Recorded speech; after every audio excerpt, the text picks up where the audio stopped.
बांग्लादेश में हिंदू विरोधियों की बड़ी हार हुई, यूनिस का भी खेल खत्म हो गया। पीएम मोदी के फोन कॉल से अब क्या गजब होगा। बांग्लादेश के चुनाव नतीजे पर हर हिंदू की नजर, क्योंकि जिस तरह से वहां पर हिंदुओं पर अत्याचार हुए, जिस तरह से वहां पर कट्टरपंथियों ने उत्पात मचाया हुआ था, उसमें हिंदुओं के लिए सवाल यही था कि ये कट्टरपंथी चुनाव जीत गए तो क्या ही हो। लेकिन ऐसा हुआ नहीं। हिंदू विरोधी कट्टरपंथियों की बड़ी हार बांग्लादेश के चुनाव में। कट्टरपंथियों को शह देने वाले मोहम्मद यूनुस का भी खेल खत्म होता दिखा, क्योंकि 18 महीनों से भयंकर उथल पुथल से जूझ रहा बांग्लादेश नए बदलाव की दहलीज पर पहुंच चुका है। 17 साल के लंबे इंतजार के बाद बांग्लादेश लौटे पूर्व प्रधानमंत्री खालिदा जिया के बेटे तारिक रहमान का बांग्लादेश का नया पीएम बनना करीब करीब तय है। बस उनके शपथ ग्रहण का आधिकारिक ऐलान होना बाकी है। तारिक रहमान, जिनको आप देख रहे हैं ऐसे हाथ हिला रही है, ये तारिक रहमान खालिदा जिया के बेटे हैं। तारिक रहमान बांग्लादेश के इतिहास में करीब 35 साल बाद वो पुरुष हैं जो प्रधानमंत्री बनने वाले हैं। इसके पहले सिर्फ महिलाएं ही प्रधानमंत्री थीं। बांग्लादेश में तारिक रहमान की पार्टी बीएनपी को आम चुनावों में 2/3 सीटें मिलने को देश के लिए नई शुरुआत माना जा रहा है। चुनावों में तारिक रहमान का सीधा मुकाबला कट्टरपंथी जमाते इस्लामी के शफीकुर रहमान से था, जिनकी पार्टी को बांग्लादेश की अंतरिम सरकार के प्रमुख मोहम्मद यूनुस का भी पर्दे के पीछे से समर्थन मिल रहा था, क्योंकि पूर्व पीएम शेख हसीना की पार्टी अवामी लीग पर चुनाव से पहले ही बैन लग गया था, तो वो तो रेस में थे ही नहीं। आज पाठशाला में आपको बताने जा रहा हूं कि तारिक रहमान के हाथों में बांग्लादेश की बागडोर आने से भारत बांग्लादेश के रिश्तों पर क्या असर पड़ेगा। बांग्लादेश में हिंदुओं पर जो अत्याचार हो रहा था, क्या वो रुक जाएगा। तारिक रहमान की ऐतिहासिक जीत के बाद पीएम मोदी ने फोन पर उनसे क्या बात की है। क्या भारत को शेख हसीना को वापस करना होगा बांग्लादेश को।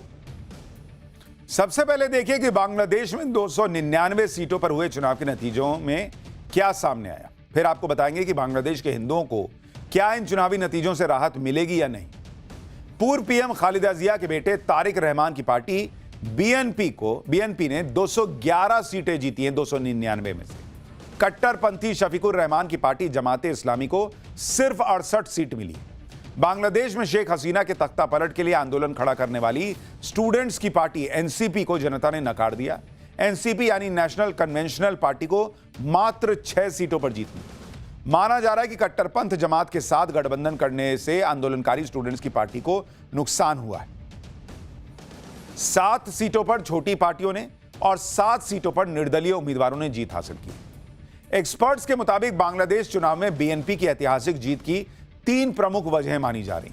पहली वजह पूर्व पीएम शेख हसीना की पार्टी अवामी लीग के वोटर, और उसमें भी खास तौर पर हिंदू वोटर बीएनपी की तरफ शिफ्ट हो गए, क्योंकि वो कट्टरपंथियों से जो है वो छुटकारा चाहते थे। दूसरी वजह, मोहम्मद यूनुस के खुले समर्थन के बाद भी कट्टरपंथी जमात का पुराना इतिहास उनकी जीत के आड़े आ गया।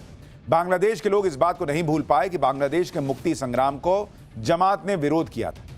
तीसरी वजह, शेख हसीना सरकार का तख्ता पलट करने में अहम भूमिका निभाने वाली स्टूडेंट्स की एनसीपी यानी नेशनल सिटीजन पार्टी को आपसी टूट और जमात से गठबंधन करना भारी पड़ा। लोगों ने उन्हें पूरी तरह खारिज कर दिया। बांग्लादेश के चुनाव में वहां के हिंदुओं ने बीएनपी पर इसलिए भी भरोसा किया क्योंकि भाई शेख हसीना की पार्टी अवामी लीग चुनाव लड़ तो रही थी नहीं, उस पर तो बैन लगा दिया गया था।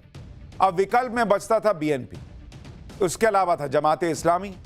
भाई जमाते इस्लामी के साथ जाना मतलब नरसंहार झेलना था, क्योंकि उसका इतिहास ही है 1971 से हिंदुओं के नरसंहार में शामिल होने का। ऐसे में बांग्लादेश के हिंदुओं को बीएनपी की सरकार आने पर उन पर हो रहे अत्याचारों पर लगाम लगने की उम्मीद नजर आई। और इसकी वजह क्या है?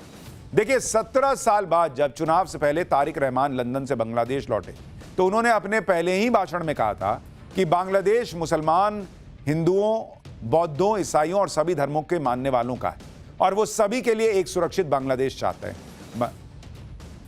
अपने चुनावी वादों में भी हिंदुओं की सुरक्षा का उन्होंने भरोसा दिया है और कहा है कि हिंदुओं और दूसरे अल्पसंख्यकों की जान, संपत्ति और पूजा स्थलों की सुरक्षा के लिए सख्त कानून बनाए जाएंगे। ऐसे में बांग्लादेश के हिंदुओं को शायद लगा कि लंदन में 17 साल रहने के दौरान हो सकता है तारिक रहमान ने नया बांग्लादेश बनाने जैसा कोई ब्लूप्रिंट तैयार किया हो जिसमें हिंदुओं को भी सम्मान मिलेगा, क्योंकि बीएनपी भी कोई बहुत हिंदुओं से मोहब्बत करने वाली पार्टी पहले नहीं रही है। अब बदल गई हो, हालात बदल गए इसलिए बदल जाए, कह नहीं सकते। आप देखिए कि शेख हसीना की पार्टी अवामी लीग के हिंदू वोट किस तरह से बीएनपी की तरफ शिफ्ट हुए। बीएनपी को अवामी लीग के गढ़ माने जाने वाले हिंदू बहुल गोपालगंज के अलावा खुलना, सिलहट, चटगांव, ठाकुरगंज में बम्पर जीत मिली। गोपालगंज जिले में जहां करीब 22% हिंदू आबादी है, यहां की तीनों सीटों पर बीएनपी को जीत मिली। पूर्व पीएम शेख हसीना की हिंदू वोटों पर पकड़ इतनी मजबूत रही कि वो खुद भी गोपालगंज सीट से ही चुनाव लड़ती थी। वो गोपालगंज भी बीएनपी जीत गई। यानी शेख हसीना का सारा हिंदू वोट जो है वो बीएनपी की तरफ चला गया। बांग्लादेश में बीएनपी जीत तो गई, भर भर के हिंदुओं के वोट भी मिल गए, लेकिन हिंदुओं के पास विकल्प भी नहीं था। एक तरफ घनघोर कट्टरपंथी थे तो दूसरी तरफ बीएनपी जैसे कम कट्टरपंथी। यानी बांग्लादेश के हिंदुओं को बहुत खराब और कम खराब में से किसी एक को चुनना। यानी ज्यादा खराब और कम खराब के बीच में से उन्होंने बीएनपी को चुना, जो कम खराब नजर आती है जैसे ही आप कट्टरपंथियों को देखते हैं। इसलिए आप देखिए कि बांग्लादेश के चुनाव में बम्पर जीत के साथ ही तारिक रहमान की पार्टी बीएनपी ने तेवर दिखाने शुरू कर दिए। बीएनपी ने कहा कि भारत के सामने शेख हसीना का मुद्दा उठाया जाएगा। बीएनपी भारत से शेख हसीना के प्रत्यर्पण की मांग करेगी। बीएनपी सरकार की तरफ से आधिकारिक तौर पर अपील की जाएगी, ट्रायल का सामना करने के लिए शेख हसीना को वापस भेजा जाए। हालांकि बीएनपी के नेता ने यह भी कहा कि दोनों देशों के विदेश मंत्रालय नियमों के हिसाब से इस पर काम करेंगे। यानी बीएनपी ने अब भी इस मुद्दे पर बातचीत करने की गुंजाइश छोड़ी है। ऐसा इसलिए हो रहा है क्योंकि तारिक रहमान और बीएनपी भी जानते हैं कि नरेंद्र मोदी जब से प्रधानमंत्री बने, उन्होंने हमेशा नेबरहुड फर्स्ट पॉलिसी पर जोर दिया है। और आज भी बांग्लादेश के चुनावी नतीजे आते ही पीएम मोदी ने पहले चुनाव में जीत के तुरंत बाद तारिक रहमान को बधाई दी और फिर नतीजे आने के कुछ घंटों बाद उनसे फोन पर बात भी की। दोनों देशों के रिश्ते पटरी पर लाने की पहल खुद पीएम मोदी ने की। तारिक रहमान से फोन पर हुई बात की जानकारी पीएम मोदी ने खुद ट्वीट करके दी और लिखा कि तारिक रहमान से बात करके खुशी हुई, उन्हें बांग्लादेश चुनाव में शानदार जीत के लिए बधाई दी। बांग्लादेश के लोगों की उम्मीदों को पूरा करने की उनकी कोशिशों के लिए अपनी शुभकामनाएं और समर्थन दिया। दो करीबी पड़ोसियों के तौर पर जिनके ऐतिहासिक और सांस्कृतिक रिश्ते बहुत गहरे हैं, मैंने दोनों देशों के लोगों की शांति, तरक्की और खुशहाली के लिए भारत के कमिटमेंट को फिर से दोहराया। यानी पीएम मोदी ने क्लियर मैसेज दिया है तारिक रहमान को कि भाई भारत तुम्हारे साथ बेहतर रिश्ते बनाने को तैयार है, बशर्ते कि तुम हिसाब से चलो, हिंदुओं पे अत्याचार ना करो, पाकिस्तान की गोद में ना जाके बैठ जाओ, चीन की गोद में ना जाके बैठ जाओ। तारिक रहमान की पार्टी बीएनपी ने भी बधाई के लिए पीएम मोदी का आभार जताने में देर नहीं लगाई। मोदी की बधाई का स्वागत किया और दोनों देशों के बीच मैत्रीपूर्ण संबंधों पर जोर दिया और दो पड़ोसी देशों के बीच रिश्ते मजबूत होने की उम्मीद जताई। बीएनपी भारत से रिश्ते सुधारने को अहमियत दे रही क्योंकि बांग्लादेश और भारत की करीबी से साउथ एशिया का पावर बैलेंस बदल सकता है। आप देखिए कि बांग्लादेश में बीएनपी की जीत का भारत पर क्या असर होगा। सबसे बड़ा मुद्दा तो शेख हसीना का है, जो तख्ता पलट के बाद भारत में रह रही हैं, जिसके बारे में बात करने का इशारा बीएनपी ने ऑलरेडी दे दिया। बांग्लादेश में अब चुनी हुई सरकार है तो भारत पर शेख हसीना को वापस भेजने का दबाव भी बढ़ेगा। भाई पहले तो आप कह सकते थे कि वहां से उनको भागना पड़ा, कट्टरपंथी थे, अब तो भाई चुनी हुई सरकार है तो भाई शेख हसीना को तो वापस जाना होगा, यही बीएनपी कह रही है। वहीं तारिक रहमान भारत से रिश्ते बढ़ाने के लिए पाकिस्तान और चीन से दूरी बना सकते हैं। बीएनपी ने चुनाव में कहा भी था कि वो किसी भी देश का दबाव या प्रॉक्सी न बनकर संतुलित विदेश नीति अपनाएगी। यूनिस के शासन में कई कट्टरपंथियों और आतंकवादियों को रिहा किया गया था। साथ ही बांग्लादेश में यूनिस के काल में आईएसआई भी एक्टिव हो चुकी थी। भारत को उम्मीद होगी कि तारिक रहमान कट्टरपंथियों और पाकिस्तानी एजेंडे से दूरी बनाएंगे। वहीं भारत के लिए बड़ा मुद्दा बांग्लादेश से होने वाली घुसपैठ भी है। भारत के लिए एक बड़ा चैलेंज यह भी है कि भारत और बांग्लादेश बॉर्डर पर कट्टरपंथी जमात ने मजबूत प्रदर्शन किया। जमात को जिन इलाकों में सफलता मिली वो ज्यादातर ग्रामीण और सीमा के पास के इलाके हैं। आप मैप देखिए बांग्लादेश का, जो भारत से लगा हुआ बॉर्डर है वहां आपको हरा हरा दिख रहा है, दिख रहे हैं? यानी बॉर्डर के पास जमाते इस्लामी जीत गई है। ये ऐसे इलाके हैं जो पश्चिम बंगाल, असम और सिलीगुड़ी कॉरिडोर के करीब हैं। ये पूरा इलाका एक तरह से भारत की सीमा से जुड़ा लंबा बेल्ट है। इन इलाकों में जमात के जीतने से घुसपैठ और तस्करी के बढ़ने के आसार हैं और इसलिए यह भारत के लिए एक चुनौती है कि पूरे बांग्लादेश में तो बीएनपी जीत गई, लेकिन बॉर्डर के इलाके में यह हरा हरा जो दिख रहा है जमात इस्लामी का जीतना, यह एक तनाव वाली बात है। कट्टरपंथी जमात के पाकिस्तान से भी कनेक्शन है और ये लोग भारत विरोधी माहौल बनाते रहते हैं। ऐसे में चुनौती बड़ी है। चुनौती यह भी है कि बीएनपी जैसी पार्टी जो बांग्लादेश में सत्ता में आ गई है, उससे कैसे कट्टरपंथियों के दबाव में आने से रोका जाए, क्योंकि हिंदुओं को लेकर बीएनपी का इतिहास भी बहुत अच्छा नहीं है। करीब 25 साल पहले 2001 में जब बीएनपी ने आखिरी बार सरकार बनाई थी, उस वक्त बीएनपी ने जमाते इस्लामी से गठबंधन करके शेख हसीना की पार्टी आवामी लीग को सत्ता से दूर किया।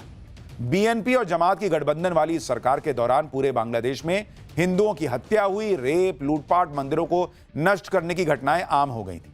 इंटरनेशनल एजेंसीज की रिपोर्ट में दावे किए गए थे कि साल 2001 से 2006 के दौरान हजारों अल्पसंख्यक परिवारों को हिंसा, पलायन और मौत का सामना करना पड़ा। बांग्लादेश के सुप्रीम कोर्ट की जांच में इस बात की पुष्टि हुई थी कि बीएनपी और जमात के 26,000 से ज्यादा नेता और कार्यकर्ता, जिसमें मंत्री और सांसद भी शामिल थे, वो हिंदुओं पर होने वाले अत्याचारों में शामिल थे। यानी बीएनपी ये कर चुकी है जो जमात आज कर रही है। लेकिन एक बात समझिए, 2001 से 2006 के बीच हिंदुओं पर अत्याचार करने के बाद बीएनपी सत्ता से जो गायब हुई, तो अब जाकर 20 साल बाद लौटी। उसका सूपड़ा साफ हो गया। बीच के हर चुनाव में 100 सीट भी नहीं पार कर पाई थी। इस बार बीएनपी को 2/3 मेजॉरिटी हिंदुओं की वजह से मिली है। और यह बात बीएनपी को समझनी होगी कि हिंदुओं को किनारे लगाकर उनका चुनाव जीतने में इस्तेमाल करके और फिर बाद में अगर उनको कोहनी मारने की सोच रही है, तो यह बीएनपी को आगे जाके भारी पड़ जाएगा। और इसलिए उम्मीद कर रहे हैं कि जिस तरह से बीएनपी के साथ भारत ने नए रिश्ते बनाने की शुरुआत की है, उसमें हिंदुओं के हितों की सुरक्षा होगी। और बांग्लादेश के हिंदुओं की रक्षा करने के लिए पीएम मोदी जितनी ताकत लगा सकते हैं, उतनी ताकत लगाने में कोई कसर नहीं छोड़ेंगे। फिलहाल पाठशाला में अगली क्लास। प्रधानमंत्री मोदी देश को गुलामी के प्रतीकों से आजादी दिला रहे, देश की पुरानी गौरवशाली पहचान को फिर से स्थापित कर रहे हैं। दूसरी तरफ इंडी गठबंधन को हर उस काम से परेशानी है जो पीएम मोदी देश का गौरव बढ़ाने के लिए कर रहे हैं। मोदी सरकार ने राष्ट्रगीत वंदे मातरम के 6 छंद अनिवार्य कर दिए। यानी अब वंदे मातरम जहां भी गाया जाएगा, 6 छंद गाए जाएंगे। राष्ट्रगीत के सम्मान के इस फैसले से किसी को दिक्कत क्यों होनी चाहिए? लेकिन कांग्रेस से लेकर ओवैसी तक और समाजवादी पार्टी से लेकर all India Muslim personal law board तक सब इसके विरोध में आ गए। प्रधानमंत्री मोदी का विरोध करना है तो जमकर करिए, लेकिन मोदी विरोध में वंदे मातरम का विरोध हो रहा है। वंदे मातरम का विरोध करने वालों को आज यूपी के सीएम योगी आदित्यनाथ ने करारा जवाब दिया। योगी आदित्यनाथ ने उत्तर प्रदेश विधानसभा में वंदे मातरम पर विपक्ष को आड़े हाथों लिया। सीएम योगी ने कहा कि जो भी वंदे मातरम का विरोध करे, उसके कान पकड़ के उसको बाहर कर देना चाहिए। बाबर की कब्र में सजदा की इसका समर्थन करते हैं और वंदे मातरम का विरोध करते हैं। माफियाओं की कब्र में फतिया पढ़ने के लिए जाते हैं। कर रहे हैं। आपकी पार्टी के नेता सब बोल रहे हैं। संसद में भी देखो ना, सभी नेता बोल रहे हैं, कांग्रेस के भी और सपा के भी बोल रहे हैं, कह रहे हैं कि वंदे मातरम नहीं गाएंगे। पार्टी में ये लागू होना चाहिए। जैसे हम कह सकते हैं कि भारतीय जनता पार्टी के हर कार्यक्रम में वंदे मातरम का कोई अपमान नहीं कर सकता है, ऐसे कांग्रेस को भी डंके की चोट पे कहना चाहिए। और जो व्यक्ति वंदे मातरम का विरोध करता है, कान पकड़ करके उसको धक्का दे करके बाहर करना चाहिए। वंदे मातरम का जो विरोध करेगा वो वहीं जाए जहां पर उसको ये विरोध के स्वर दिखाई देते हों। हिंदुस्तान की धरती पे तो नहीं उसको रहने का कोई अधिकार मिलना चाहिए। भाई, सीएम योगी आदित्यनाथ बिना लाग लपेट के बोलते हैं और इसलिए उन्होंने बोल दिया जो वंदे मातरम का विरोध कर रहा है उसका कान पकड़ो, धकिया के बाहर कर दो। योगी आदित्यनाथ ने वंदे मातरम पर विपक्ष को करारा जवाब तो दिया ही, साथ ही उन मुद्दों पर भी पलटवार किया जिसके आधार पर विपक्ष उनको घेर रहा था। प्रयागराज के माघ मेले में शंकराचार्य अविमुक्तेश्वरानंद को लेकर भयंकर विवाद हो गया था। अविमुक्तेश्वरानंद माघ मेले में स्नान के लिए अपनी पालकी पर सवार होकर जा रहे थे। प्रशासन ने कहा कि भाई उतर के चले जाइए, कुछ गड़बड़ ना हो जाए, धक्का मुक्की ना हो जाए। इसी पर अविमुक्तेश्वरानंद के समर्थकों और पुलिस के बीच झड़प होने की भी बात हुई। अविमुक्तेश्वरानंद विवाद पर विपक्ष ने सीएम योगी पर निशाना साधा। अखिलेश यादव ने कहा था कि योगी सरकार साधु संतों के साथ अत्याचार कर रही है। कांग्रेस ने शंकराचार्य विवाद पर बीजेपी को घेरा था। इस पूरे विवाद के दौरान सीएम योगी ने कई बार विपक्ष पर पलटवार किया और आज विधानसभा के अंदर सीएम योगी ने एक बार फिर इस विवाद पर खुलकर अपनी बात कही।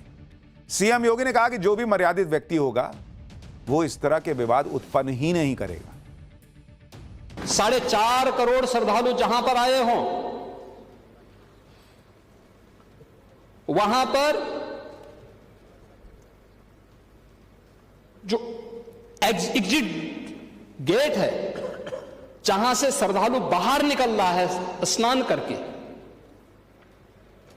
उस द्वार, उस पेंटून से, उस मार्ग से किसी को बाहर निकलने का कोई वो नहीं, क्योंकि उससे अंदर जाने का कोई प्रयास करता है तो एक नए स्टैम्पेड को जन्म देता है, वहां पे नए भगदड़ को जन्म देता है, श्रद्धालुओं के जीवन के साथ खिलवाड़ करता है। एक जिम्मेदार और मर्यादित व्यक्ति कभी इस प्रकार का आचरण नहीं कर सकता है। यानी योगी आदित्यनाथ ने साफ कहा कि वहां भगदड़ मच सकती थी, श्रद्धालुओं की जान जा सकती थी, और इसलिए उनको अभी मुक्तेश्वरानंद को रोका गया।